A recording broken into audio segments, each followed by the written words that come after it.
The Rough Drafts podcast is sponsored by Unicorn.com, the world's premier esport betting site.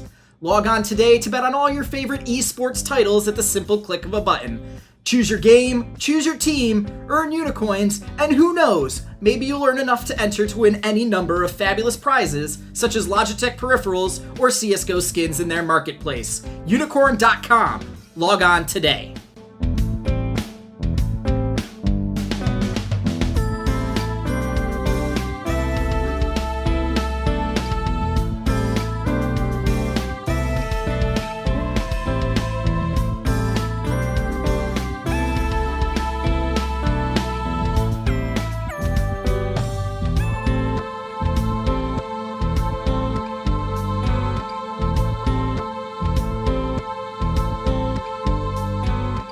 Hello, Internet. This is Chase, RedShirtKing Wassenar. I'm a free agent, head coach, and analyst, as well as a contributor at Slingshot Esports. And welcome to the 11th edition of our World Championship team-by-team preview podcast. There's a lot of quality League of Legends to go around, and we have been breaking down as much of it as possible. We are continuing this series through Group C. If you missed H2K and AHQ yesterday, go check that out, as well as all of the teams from Group B and Group A. But we are here to talk about a team that has an incredibly rabid fan base and an incredibly rabid group of haters. It is one of the most polarizing teams from a polarizing region, despite the fact that no one cares about them outside of like 5 weeks of the year. And that is INTZ Esports.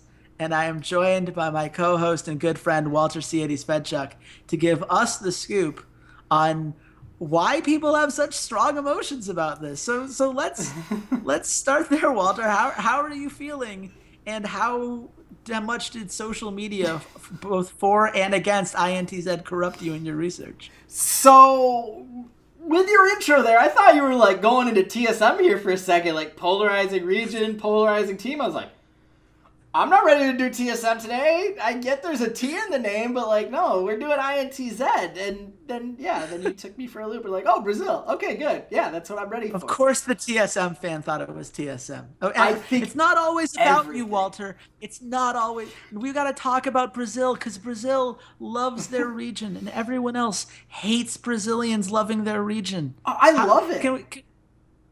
Please talk about it. I love it. I love it. I love the fact that the Brazilian fans are so rabid in their love for their region, in their love for their teams. I've been watching the Legends Rising series that Riot has done, and between last year and this year, I think the best videos are the ones about the Brazilians, are about BRTT and about Revolta. One, because I don't know as much about them, and I kind of feel the same way about the LMS ones and the Chinese ones. Just because it's more information I didn't know. Like, that's interesting. Like, I can only hear about Wild Turtle's pentakill in his first professional game in the LCS so mame times before I'm like, yeah, even as a TSM fan, like, enough already. We get it. Mm-hmm. But talk to me about BRTT. Talk to me about Revolta. Talk to me about Chaoe. Like, tell me all these stories that I know nothing about. And INTZ is one of them. And they've really grown on me in the research that I've done. Unfortunately, Albus Nox Luna has my heart because they're Eastern European. Sorry, INTZ. But Brazil has been a region that I have, on occasion, like during the day, have clicked in and been like, oh, cool, like Brazil's on. Let's take a look at it. Like, what are they doing? And yeah, like, it's an interesting region. It had the first lawsuit filed against Riot Games with the whole Loop Pain debacle. There's been multiple things that have happened there that you're like, okay. I think Brazil in general has a lot of things going on over there right now. I heard a stat the other day that there are more people revolting in Brazil now than everywhere else in the world combined. That's where that country is. So they need some hype here. Let them enjoy it, people. This is what they have right now. Yeah. Their country has a corrupt leader who's being investigated, whose second in command is being investigated on other charges, whose Congress is more than 70% being investigated on corruption charges. Let them enjoy their team. I don't want to talk about the geopolitical climate of Brazil. That's not what I've been researching. I want to talk about Revolta. Like, stop. want to talk about let's that. talk.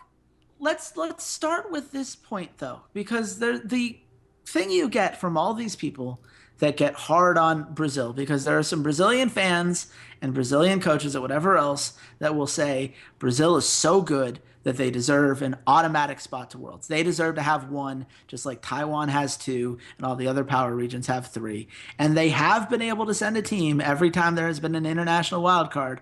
Brazil keeps performing to this level. Yes. When you looked at this wild card tournament, Walter, do you believe that there is a gap between Brazil and the rest of these wildcard regions?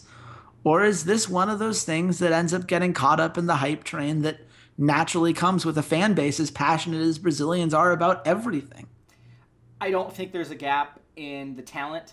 I think the gap that there is in the infrastructure around them has decreased dramatically, especially over this last year. I think Turkey's caught up. I think the CIS is caught up, and they've probably always kind of been even with them just because there's sort of an attachment to Europe, and they sort of have, they have Russian money. That's what it comes down to. The Russians don't invest in the EU LCS. Now that Gambit left, they invest in their own scene. Turkey, the same exact thing. Japan, we just saw this past year, has exploded, and while they didn't perform very well at the wildcard tournament, they still did admirably, and they're catching up in their development. We saw the Latin American teams in Leon, and even though Chaos Latin Gamers is not a good team, but they just keep dominating the Latin America South region, again, we're seeing that their infrastructure is starting to catch up. So when we talk about the gap shrinking, it's not shrinking between the West and Korea. It's shrinking among all of these wildcard regions, and even though Brazil has been able to consistently send teams, it's not like they're sending the same team. It's not like INTZ has been the same team that's been going for the past 3 years, and it's like this coach is like, yeah, like come on, we crush our region, like give us some real competition. No, it's a very competitive region, and they take their voraciousness that they have for things such as football, soccer, for you stupid American pigs. And they have brought it to League of Legends. Yes, and that's staying in here. They brought it to League of Legends. Their live shows, when they do all of the cosplaying, it's very cool. Even when you extend out past League of Legends and you go and you look at Counter-Strike, they now have 2 of the top 20 teams in the world in Counter-Strike with the now SK, former Luminosity, and Immortals. You look at Smite. Their Smite teams are very good. They've started building out this esports infrastructure and have been rather successful among lesser regions and constantly poke the bears of the larger regions and go, hey, North America, your best Counter-Strike team is actually from Brazil. How does that make you feel? Hey CLG, guess who's a better AD carry than Doublelift? His name's BRTT, and he just proposed to his girlfriend in front of 300,000 people, which may have been the best moment at Worlds ever.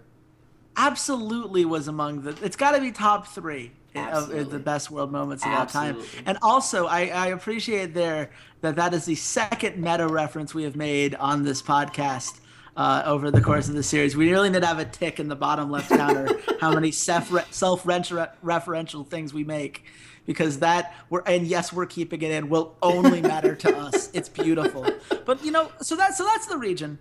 Let's talk about this team, because INTZ is a team that, if you followed Brazil, it's always been a team that seems to trip at the last hurdle. They're almost as good as Pain Gaming. They're almost as good as Cacao. They're almost as good as, some of these other teams that have made it through, the Ceades Stars, all these different teams that have at one point or another represented Brazil in some meaningful way.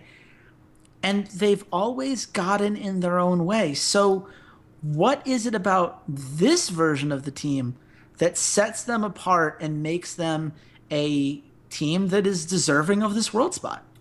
It has been the return and the evolution of their jungler, Revolta. He has been widely regarded as one of the best junglers in Brazil. He has a very aggressive, in-your-face play style that, if we want to bring it into regular region comparisons, he's a guy like a Karsa or a Peanut, where he wants to get into the enemy jungle. He wants to push the enemy jungler off his camps. He wants to steal things. He wants to get into the enemy lanes and get ganks off and get counter ganks. And he is by far the best jungler that Brazil has. And, he took some time off and he came back to the team, and the team just looks much stronger with him in it, with the ability that he's able to have in influencing the course of the map. The other thing that really helped them at the International Wildcard Tournament was the continued improvement of their top laner, Yang. Yang was, if we want to talk about guys that are kind of Impact-esque, if we look at Yang, he was a revelation on Gnar. He styled on kids. He was able to, again, exert a lot of pressure and influence from the top lane. Revolta and him have a very good cohesion when they do go into 2v2s, and he tries very hard to get Yang ahead because they understand that he is really their primary key to being successful getting into team fights, because once you build up this advantage split pushing, you give the enemy team a choice. It's either ignore the split pusher and let him take buildings while you attempt to 4v4 and maybe TP in and try and get a 5v4 for a couple seconds, or you send everyone in the kitchen sink up at that top laner and you give up objectives across the rest of the map to the 4-man squad. And INTZ really has capitalized on that over the course of not only the CB LoL winter season, because the southern hemisphere is in winter while we're in summer. There you go. There's your geography lesson of the day. And during the International Wildcard Tournament. So really, it's really revolved around those two. The rest of the team has again, just gotten consistently better as the course of the season has gone on. Talkers has turned himself into a pretty solid mid laner, one that I'm excited to see how he does against someone like a Westor or a Ryu, because he has a lot of talent, but he has a little bit of trouble executing on that talent in the course of a team fight, in the course of macro decision making. 1v1, I'm not going to say he's as good as them, but he has a lot of talent. He is very good as a laner, and he actually tends to fall more on the Ryu scale of things, where he's going to be more passive. He's more about, okay, you can push that in, I'm going to try and bait you in, and all of a sudden Revolta's on top of you, and oh, look, I have first blood.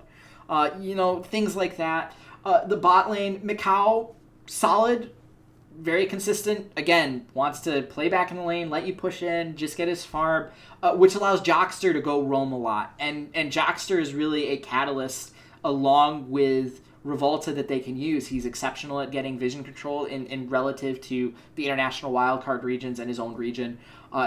Really establishes good map control through vision, through denying vision. He likes to roam around quite a bit with Revolta, and all of a sudden you're getting these two-man ganks at, level 4, level 5. He loves to roam up into the mid lane when Mikau is pretty safe under his tower, farming away and freezing, just before you get to river, right at that opening of the lane. And they really like to revolve around this sort of pressure that their top, their jungle, and their support really give them. Yeah, that's been their key to victory, is making sure that the 3-man roaming squad, you could say, especially when Yang is playing something like that Shen that ultimately won them the spot. Yes. I have never seen a player single-handedly will a team to victory quite like that. It was just one of those things where it didn't matter what was going on with the rest of the team. Yeah. And he was like, get on my back. I am Shen. I will save you all. That's what my ult literally does. I will taunt up 4 people at once because I am not losing this game. Exactly. I'm going to Worlds. And, it's great to see, Revolta's intelligence really getting noted in that regard, that they're making those smarter plays. But now we have to get into the part that we always hate to get to when we talk about wildcard teams, which is that there are a reason that they are a wildcard team. And the biggest criticism of INTZ coming out from Brazilian fans and non-Brazilian fans alike is that their macro play is lacking in terms of capitalizing on enemy mistakes and making the most important decision possible to take the most important objective available. So, Walter, what can you see, if you're INTZ's coach, you're looking at preparing this team for Worlds, what are the lessons that you've learned from the International Wildcard Qualifier, from your game against Dark Passage, all these things that you're going to try to shore up as far as just macro decision making so that you have a chance to take some games in this tournament? You really need to tone down the aggression. It works early on because it's basically just Revolta making his decisions, and between the vision that Jockster and Revolta gather, He's able to say, okay, the enemy jungler's here. I can make this play, even if it is a tad overzealous. I probably won't be punished for it because I am an extremely talented jungler, and I know that your jungler isn't here. Once you get into larger skirmishes, we're talking 3v4s, 4v4, even getting into full-fledged team fights, they tend to be overzealous. They tend to, rely on Yang coming in with a teleport from split pushing or coming in with something like a Stand United. And when you put that much pressure on a guy, sometimes he's a half a second late. Sometimes he's a second late. Sometimes your rotations when you're trying to fight over Scuttlecrab for some inexplicable reason in a 4v3 or 5v3 or 3v4 or 3v5 situation, your solo laners can't rotate to you in time. Your support can't rotate to you in time. They need to really pull back the reins when they get into more macro decision making, probably from like 20 to 25 minutes onwards. And really play to their win conditions. This is something that you love to bring up on our Guest the Lion our Guest the Lions podcast. Win condition, win condition, win condition. And it seems at times that INTZ says, yeah, I know that's our win condition, but I can do this instead. But yeah, there's a kill right over there, right? He's by himself. There can't be anyone sitting in that bush. Clearly, obviously, I have no ward there, but no one's going to be in that bush. It's obviously not a bait from the AD carry. Let's go. Oh, it was a trap. Crap. It happens. And INTZ is a perfect example of a team that, talent-wise, is maybe half a step below, the mid-tier teams in the power regions. They could probably, talent-wise, match up against the Liquid. Match up against the Unicorns of Love on talent. But it's the macro decision-making that really gives them problems, and that is where more experienced and better practiced teams, which we look at this group, EDG looms large, they're going to exploit every single mistake that INTZ makes, and I just don't think that INTZ can refrain from making that many mistakes. Yeah, that's the biggest problem here. And some people will say, oh, but Pain Gaming took 2 games. And we said, if their whole idea is that this, wildcard regions are a step below mid-tier teams, that's a sentence that I believe you and I both uttered last year about Pain Gaming, and we were proven wrong. But the difference with Pain Gaming is that they had a good idea of how to macro team fight. Yes. They could play to this super late game, and they had an out. They had the ability to duel around certain lanes. They had an understanding of, well, if I do this, then I take X objective and do Y with it. That's how I'm going to establish my lead. And the problem that I've always had with INTZ is they'll win a team fight. And I'll just start, I'm like screaming at my computer. I'm like, just take the tower. There's a free tower in the top lane right now. Just go take it. Go take Dragon. Go take Baron. Take something. For the love of God, take something. And they'll hesitate. They'll take a moment. They'll pause. Do we chase after this one kill? Because we got 4 kills, but one guy's still left. Or do we go into, do we try to clear waves here? And then by the end of it, they end up doing a little bit of some of these things, and nothing really of matter gets accomplished. I remember there was one that was the most infuriating where they won a team fight 4-1 and didn't go for a dragon, ended up trying to clear waves in mid lane, which got a little bit of pressure. They all went back to base, and the team that just lost the team fight to them took the dragon instead. Yep. I'm like, how do you even do that? And that's the difference between them and Pain Gaming, is that where with Pain Gaming, we saw the talent and they had enough of a sense of the game that you felt like maybe if a team underperforms, maybe if enough things break their way. With INTZ, they will have had to have learned a lot in the last month. And it's the same things that they tripped over themselves in Brazil. It's the same things that made them trip over themselves in the seeding here. But Walter, at the end of the day, where does that leave you on INTZ? I think it leaves us in the same spot that we were with Pain Gaming. I think this is definitely a group where they can win a game, maybe 2. That would be, I think 2 would be a stretch. 1 is doable, but it is a difficult task when you look at EDG. You look at the fact that AHQ and H2K have some pretty aggressive carries in terms of West Door and in terms of Forgiven. it's going to be kind of hard for them to get a lead early on. And the junglers in this group are very strong junglers too. We're talking about Clearlove. We're talking about Mountain, who Mountain isn't ultra aggressive like Jankos or like Clearlove are, but he's very safe. He's very consistent. He's very smart about learning jungle pass. And I just don't think Revolta is going to be able to do enough in the early game to get this team ahead.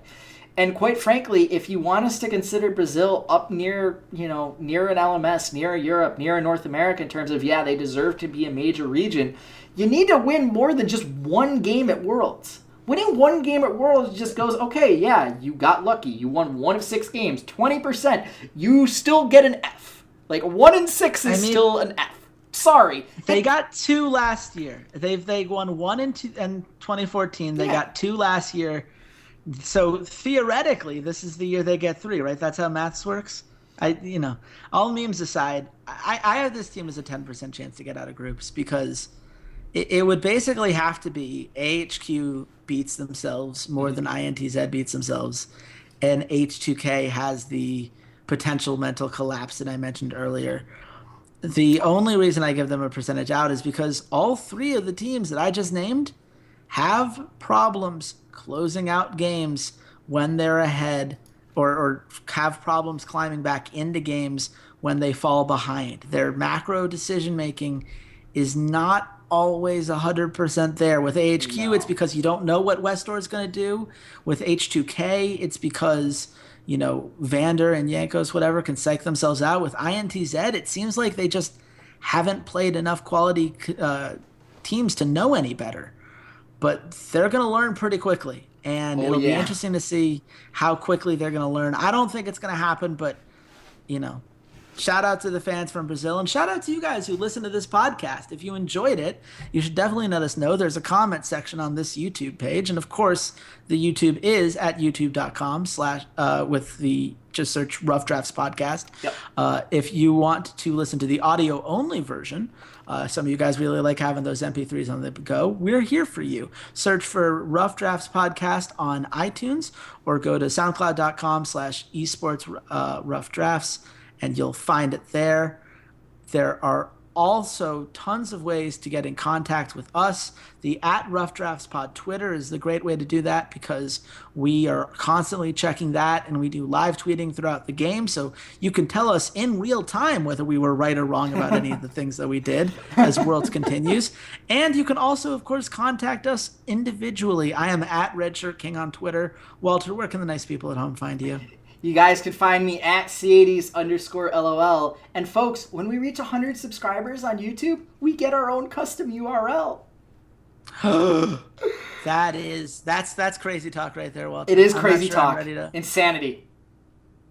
It's we'll see. You lovely folks at home can get us there, and we're going to give you another reason to subscribe because later on today, we're going to break down the clear leader of this region, a team I love very much. And until then, goodbye, Internet.